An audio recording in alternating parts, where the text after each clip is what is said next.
Information with you today and in the future that literally has the power to change your life. Now, you see, I'm not able to change your life, but you certainly are. And I have found that it's ideas that literally change everything in our life. Many, many years ago, I'm going back over 50 years ago, I was fortunate enough to be handed a book, Think and Grow Rich. But along with the book, the man that gave it to me gave me specific directions on how to use it. I guess today you'd have called him my coach or my mentor. He was just actually a real good friend that was able to see something in me that I couldn't see in myself. Now, up to that time, I had gone down every road you could think of, but none of them led to a good end. I was on the wrong road. And my life was just dull. I couldn't earn any money. I wasn't particularly happy. I never got a good job. I had no formal education, a couple of months high school, and I had no actual business experience. But you know, by following this man's direction, oh, by the way, he said, if you do exactly what I tell you, until you find out that I'm lying to you or I don't know what I'm talking about, you're going to end up a big winner. Now, he said, I don't lie, and I do know what I'm talking about. I wouldn't even want to guess at the number of people I've said that to over the past 40-some years. But at any rate, I started to follow his direction. I went from 4,000 to 175,000 in a year. And then I took it over 1 million. Now, you may be wondering what I was doing. I was cleaning floors. I started to clean one office. I got $30 a month for washing the floor twice. And I ended up, in less than 5 years, cleaning floors in Toronto, Montreal, Boston, Cleveland, Atlanta, London, England. The thing took off like a rocket. But when I got there, I'm sitting thinking, how the heck did this happen?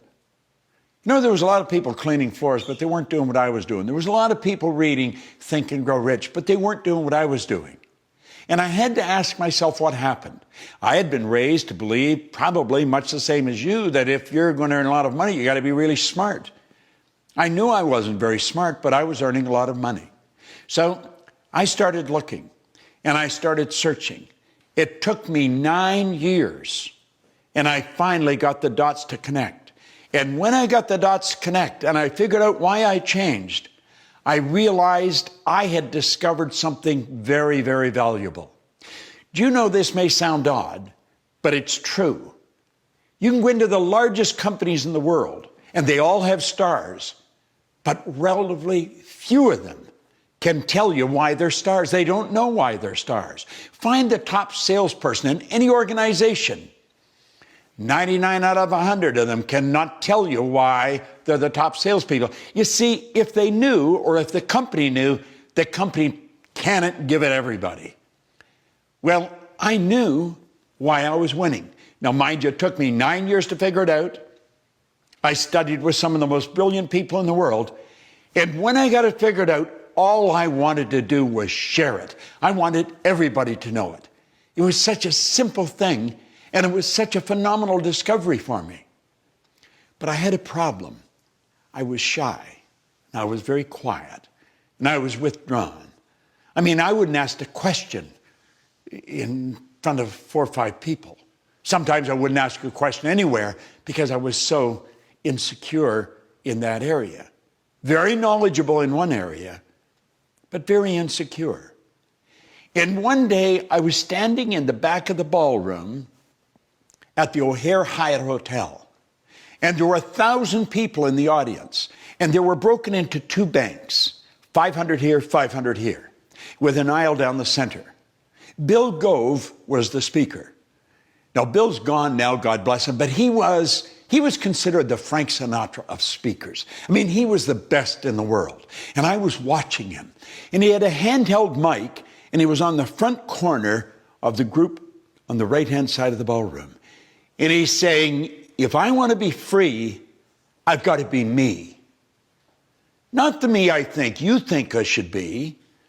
Not the me I think my wife thinks I should be. Not the me I think my kids think I should be. If I want to be free, I've got to be me. Now, he said, I better know who me is. Now, I'm standing in the back of the room watching him. And I was thinking, if I could only do that. I wanted to share this information so much. but I was shy. Now, let me digress for a second. I had listened to Earl Nightingale for years. I burned Earl's messages into my mind.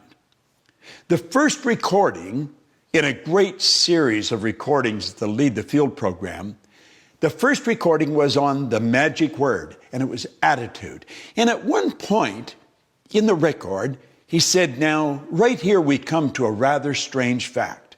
We tend to minimize the things we can do, the goals we can accomplish, and for some equally strange reason, we think other people can accomplish things that we cannot. He said, I want you to understand that's not true. You've got deep reservoirs of talent and ability within you. Now, if you asked me if I understood that, I'd say, of course I understand it. I listened to that. I'll bet I had listened to that at least 1,000 times in the 9 years that I was searching for why was I winning. And if you'd asked me, I'd have said, yeah, I understood it. I didn't understand it at all. And I'm sitting there, standing actually, watching Bill Gove, and that record started to play in my head. And I could hear Earl Nightingale say, now right here we come to a rather strange fact. We tend to minimize, and I thought, that's what he means by that. And I made up my mind, I was not only going to do and learn to do what Bill Gove had just done in front of me, I was going to get him to teach me. And I did. And Bill Gove and I became great friends. In fact, the last speech Bill Gove made was for my company. That's right. It was about 5 years ago. It was in December. On the 13th of December, Bill Gove passed away. If he had lived till January, he would have been 90. He did what he loved right up until the last day. But I owe him such a vote of thanks. Now, I don't speak at all like Bill Gove, but I speak all over the world. I've spoken to groups of 50 people to 20,000. And you know something? He taught me to be comfortable in front of the camera or in front of the people. And he said, Bob, if you want to be effective, just think of the people you're talking to. Just fall in love with the idea of helping them. And he said, and you can help them because you've got valuable information. Now, that was 46 years ago. I didn't lose the shyness like that. It took a little while. But with the proper coaching, it left me. I didn't lose the good side of shyness. I can enjoy being by myself. I spend a lot of time by myself on the road. But the bad side of it is I was afraid to express myself freely in front of other people. And I got over that. I got rid of the doubts. Now, I would imagine you have doubts in a number of different areas, and possibly in an area you really don't want them, and they're certainly not serving you well. You're going to find 6 Minutes to Success is a program that's designed to show you how to eliminate the doubts and how to get results. We get results that stick, and that's so important because I've studied a lot of material. I've watched a lot of people working, and you can read a book or listen to some recordings or go into a seminar, and you'll find that right away there's a blip in your results. They get better, but they come right back down. They don't stick.